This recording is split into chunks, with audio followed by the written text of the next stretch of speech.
लुजंग के first trial में होता है कि उसे टग ऑफ वॉर में दो बॉडी बिल्डर्स को हराना होता है। लुजंग और उनके बीच में बराबरी का मुकाबला हो रहा होता है। तो लुजंग सोच रहा होता है ऐसे तो मैं हार जाऊंगा। तभी अफू उसे आइडिया देता है कि इसमें तुम्हें अपनी स्ट्रेंथ को यूज नहीं करना है, तुम्हें अपनी स्किल को यूज करना है। तो चैप्टर नंबर 26 की स्टार्टिंग होती है। लुजंग सोच रहा होता है कि डिटेल्स, इसमें क्या डिटेल्स है मुझे अफू ने मुझे भी बोला है। जो स्ट्रेंथ है इन 100 पीपल की कंबाइंड में वो हमेशा मेरे से थोड़ी सी ज्यादा स्ट्रॉन्ग होती है। ये यूजलेस है कि मैं कितनी भी ज्यादा अपनी स्ट्रेंथ को इंक्रीज करूँ। फिर लुजंग ध्यान देता है उनकी तरफ और उसको आवाज सुनाई देती है जो कि वो रिदम में अपनी रस्सी को खींच रहे होते हैं हीव हो करके। लुजंग को आइडिया मिल जाता है और लुजंग बोलता है कि हाँ मुझे पता लग गया, जो डिटेल्स है वो उनकी शाउटिंग में है, हीव हो करके। वो तभी पुल करते हैं अपनी पूरी स्ट्रेंथ को लगा के जब वो हो बोल रहे होते हैं। मुझे इस रिदम को तोड़ना पड़ेगा जीतने के लिए। तो लुजंग स्माइल करता है। जब वो हो बोलते हैं तब लुजंग डिफेंड कर रहा होता है क्योंकि तब वो पूरी अपनी पावर को यूज करते हैं। तो जैसे वो ही बोलते हैं तो लुजंग अपनी पूरी स्ट्रेंथ को लगा के पीछे की तरफ खींचता है उनको। बॉडी बिल्डर्स थोड़े से आगे की तरफ खिसक जाते हैं। लुजंग ऐसे इसी मेथड को यूज करता है और लास्ट में उन्हें हरा देता है। लुजंग बोल रहा होता है कि अच्छा ये छोटी सी बात यही थी। फिर लुजंग उस ट्रायल को पास कर देता है। अफू आता है और बोलता है ये इतना भी बुरा नहीं था, मैंने तुम्हें सिर्फ छोटा सा हिंट दिया था और तुम फिगर कर पाए कि क्या करना तुम्हें क्या नहीं। अब मेरा तुम्हारे ऊपर थोड़ा सा विश्वास जो है वो इंक्रीज हो गया है। फिर अफू लुजंग को बोलता है कि जो तुम्हारा नेक्स्ट ट्रायल है वो तुम्हारी स्पिरिट और सोल को टेस्ट करेगा। लुजंग सोच रहा होता है मैंने स्पिरिट अटैक्स को बड़े ज्यादा प्रैक्टिस की है तो ये मेरे लिए बड़ा ज्यादा आसान होगा। अफू बोल रहा होता है कि अगर तुम केयरफुल नहीं हुए तो तुम्हारी जो सोल होगी वो डिस्ट्रॉय हो जाएगी और तुम एक सोललेस पागल बन जाओगे और यहाँ पर घूमते रहोगे। और अगर तुम जीत गए तो ये इमोर्टल मैनर तुम्हारी हो जाएगी। और मैं तुम्हें वार्निंग दे देता हूँ ये ट्रायल बड़ा ज्यादा डेंजरस और मुश्किल है। तो एटमोस्फेयर होता है लुजंग के अराउंड वो चेंज हो जाता है और लुजंग एक जंगल में पहुंच जाता है और उसके सामने जो होती है सीढ़ियां होती है जो की से फॉर्म्ड होती है। तो उसे आवाज सुनाई देती है जो ट्रायल है इस बार वो है इसके ऊपर चढ़ना। अगर तुम टॉप पे पहुंच जाओगे तो तुम पास कर जाओगे इस ट्रायल को। लुजंग उन सीढ़ियों की तरफ देखता है और चलना स्टार्ट कर देता है। लुजंग चलते चलते सोच रहा होता है कि ऐसा तो नहीं लग रहा कि यहाँ पे कोई ट्रैप्स है। तो फिर लुजंग का आवाज सुनाई देती है जो पहले 1000 स्टेप थे वो परफेक्टली नॉर्मल है पर इसके बाद जो होगा वो होगा असली मुश्किल और ट्रायल की बिगिनिंग। तो लुजंग बोल रहा होता है इसका क्या मतलब कि रियल टेस्ट तभी स्टार्ट होगा जब मैं नेक्स्ट स्टेप लूंगा। तो लुजंग जैसे 1001 स्टेप पे पैर रखता है तो उसे बड़ी ज्यादा पेन फील होती है। लुजंग देख रहा होता है कि ये क्या हुआ, ऐसा तो कुछ नहीं लग रहा कि स्टेयर केस में कुछ मतलब सीन हो या फिर कुछ चेंजेस हो। तो फिर लुजंग ध्यान देता है। लुजंग को दिखता है एक थंडर टाइप जो होती है वो उसके पैर को चढ़ रही होती है। फिर लुजंग देखता है और हैरान हो जाता है। वो सोचता है ये तो साउल अटैक है। लुजंग बोलता है अच्छा ये केस है। तो फिर लुजंग जो होता है वो जंप कर करके स्टेयर केसेस को पास कर रहा होता है। वो एक ही बार में बड़ी ज्यादा सीढ़ियों को पास कर ले रहा होता है। फिर आगे जाके लुजंग को जो होती है वो फायर वाली सीढ़ियां दिखाई देती है जो कि नेक्स्ट 1000 स्टेप्स तक होती हैं। उनको पार करते करते लुजंग पूरी तरह से जल जाता है। वो एक्चुअली में जलता तो नहीं है पर उसको फीलिंग आ रही होती है कि वो जल रहा है क्योंकि साउल अटैक होता है और मेंटल स्टेट को टेस्ट कर रहा होता है। लुजंग चिल्ला के नीचे गिर जाता है। लुजंग से फर्स्ट सीढ़ी भी नहीं चढ़ी गई होती है उन फायर सीढ़ियों में से। लुजंग सोच रहा होता है कि कोई ना कोई तरीका तो होगा इसको पास करने के लिए क्योंकि इमोर्टल जो है वो कोई इम्पॉसिबल ट्रायल को तो बनाएगा नहीं। लुजंग सोच रहा होता है कि मैं इतना ज्यादा बेवकूफ कैसे हो सकता हूँ, मैं इसको कैसे भूल गया कि मैं अपनी स्टेट ऑफ फॉरगेटिंग वनसेल्फ को यूज कर सकता हूँ जो कि एक मेंटल स्टेट है। इसमें जो होता है लुजंग अपनी सोल को अपने स्टेट से बाहर निकाल देता है और उसको कोई डर फील नहीं होता है और जो मेंटल प्रेशर होता है वो भी फील नहीं होता है। सीढ़ियों को चढ़ना स्टार्ट कर देता है। लुजंग चढ़ते चढ़ते बड़े आगे पहुंच जाता है और वो सोच रहा होता है ये इतना भी सिंपल नहीं होगा, पक्का कुछ आगे होगा जो मेरा वेट कर रहा है। लुजंग चलते जाता है आगे की तरफ तो उसे मॉन्स्टर दिखाई देते हैं जो कि लुजंग की तरफ आ रहे होते हैं उसे खाने के लिए। लुजंग आइज क्लोज कर लेता है फिर खोलता है और बोलता है ये तो सिर्फ एक इल्यूजन है और ये मेरे सिर का खेल है। लुजंग ऐसा सोच रहा होता है तो फिर वो गायब हो जाती है सामने से इल्यूजन। अफू बोल रहा होता है कि ये इतना भी बुरा नहीं था हंसते हुए, अगर तुम्हारे पास थोड़ा सा भी डर होता तुम्हारे दिल में तो ये जो बीस है ये तुम्हें खा जाते। अब तुम्हें सिर्फ एक सिंगल लेवल बचा हुआ है, जल्दी जाओ तुम कर सकते हो। फिर आगे चलते चलते लुजंग यहाँ देख रहा होता है तो उसे उसके फादर दिखाई देते हैं जो कि स्केलेटन ही बन गए होते हैं पूरी तरह से। वो लुजंग की तरफ अटैक कर देते हैं और लुजंग के कंधे को काटने लग पड़ते हैं। अफू बोल रहा होता है पीछे से कि अपने असली फीलिंग्स की बात सुनो। तो लुजंग सोच रहा होता है मेरी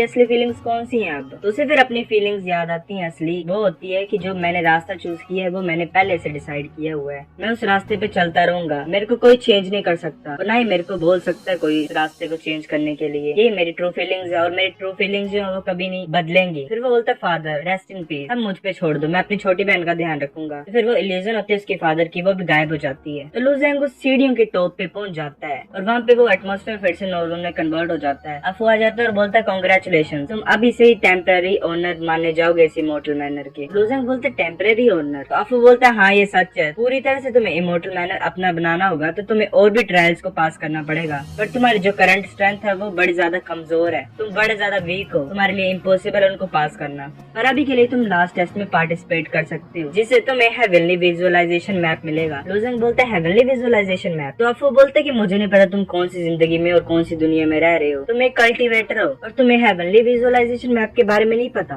लुजेंग बोल रहा होता है ये वर्ल्ड कितना ज्यादा बड़ा है, जो ईस्टर्न रीजन है वो तो छोटी सी जगह है पूरी दुनिया में। तो अफू बोलता है कि तुम्हें अपनी इनिशिएट एनर्जी को स्ट्रॉन्ग बनाने के लिए हेवनली विजुअलाइजेशन मैप चाहिए। ये पॉसिबल है, बिना मैप के भी तुम्हें अपनी इनिशिएट एनर्जी को स्ट्रॉन्ग बनाना भी, पर उसके लिए तुम्हें खुद के ऊपर रिलाई करना पड़ेगा और जो स्ट्रेंथ होगी इनिशिएट एनर्जी की वो 10 टाइम्स या फिर 100 टाइम्स वीक होगी। तो अफू जो होता है वो मैप्स को क्रिएट कर देता है लुजेंग के सामने। तो लुजेंग बोल रहा होता है मैं मैप्स को क्यों नहीं देख पा रहा हूँ। तो अफू बोलता है जो स्ट्रेंथ है इन 5 मैप्स की वो डिफरेंट है। जो फर्स्ट मैप है वो full sky saintly sword map है, और जो की वीकेस्ट है और लास्ट है, और जो अल्टीमेट मैप ऑफ कॉस्मोस है ना वो बेस्ट है। ये डिपेंड करता है कि तुम कितने ज्यादा लेवल को पास करते हो ट्रायल में। जितने ज्यादा तुम लेवल्स को पास करोगे तुम उतने ज्यादा मैप्स को देख पाओगे उनके लेवल के मुताबिक। लुजेंग बोलता है अल्टीमेट मैप ऑफ कॉस्मोस मैं इसको पक्का ही पाऊंगा। अफू बोलता है उस मैप को ऑब्टेन करना बड़ा ज्यादा मुश्किल है, अभी के लिए तुम सेकंड और थर्ड मैप को क्यों नहीं ट्राई करते, वो भी तुम्हारे लिए अच्छा होगा जिस लेवल की तुम्हारी अभी स्ट्रेंथ है। तो लुजेंग बोलता है चलो मैं ट्राई करता हूँ। अफू जो होता है उसको भेज देता है एक जगह पे, तो वहाँ पे उसे लुजेंग को आवाज सुनाई देती है कि इस ट्रायल में 5 वेव्स होंगी जो कि कोरस्पॉन्ड करेंगे उन 5 मैप। जो फर्स्ट वेव है वो फिशमैन्स की वेव है, ये इतनी भी ज्यादा डिफिकल्ट नहीं होगी जितनी की तुम्हारी स्ट्रेंथ है। फिर लुजेंग अपने फ्लाइंग नाइफ को निकालता है और उनसे लड़ने लग पड़ता है। उस टाइम के बाद लुजेंग उन सभी फिशमैन्स को हरा देता है। तो लुजेंग को आवाज सुनाई देती है जो सेकंड वेव है वो कंसिस्ट करती है सैवेज स्वैम्प बीस्ट के लिए। ये कम है फिशमैन के नंबर के मुताबिक, पर ये बड़ी ज्यादा पावरफुल है। लुजेंग उनकी तरफ अटैक करता है पर वो डोज कर लेते हैं। तो लुजेंग को अफू की आवाज आती है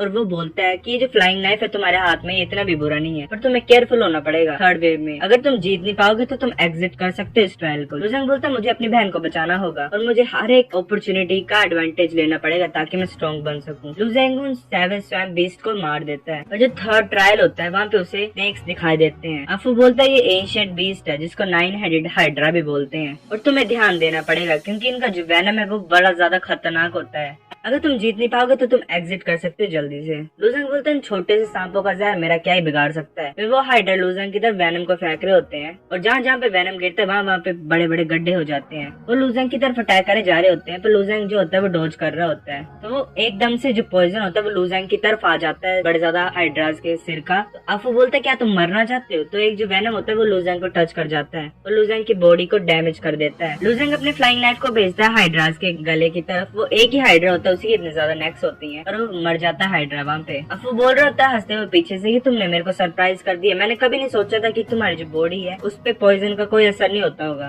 लुजेंग ऐसे अफू की बात सुन रहा होता है तभी एक जो हाइड्रा की कटी गर्दन होती है वो लुजेंग की तरफ अटैक करने लग पड़ती है। तो लुजेंग वहाँ से जंप कर जाता है बचने के लिए। तो अफू बोलता है कि तुमने जो थर्ड वेव है उसको पास कर दी है और तुम्हें मिल गया मैग्निफिसेंट स्टोरिंग बर्ड मैप। अब तुम एग्जिट कर सकते हो अगर चाहो तुम अपने लिमिट से ज्यादा जो है थिंग्स को तुम ट्राई करोगे तो वो तुम्हारे लिए ज्यादा बेनिफिशियल नहीं होंगी। तो लुजेंग बोलता है कि मुझे पता मैं पास नहीं कर पाऊंगा पर मैं एटलीस्ट ट्राई तो करना चाहता हूँ कि मैं कितना ज्यादा अच्छा कर सकता हूँ। तो फिर लुजेंग की तरफ बड़ी बड़ी लाइट्स की बॉल्स आ रही होती हैं। लुजेंग बोल रहा होता है ये तो कोई भी बीस्ट नहीं है, ये क्या चीज है। तो गाइस चैप्टर नंबर 26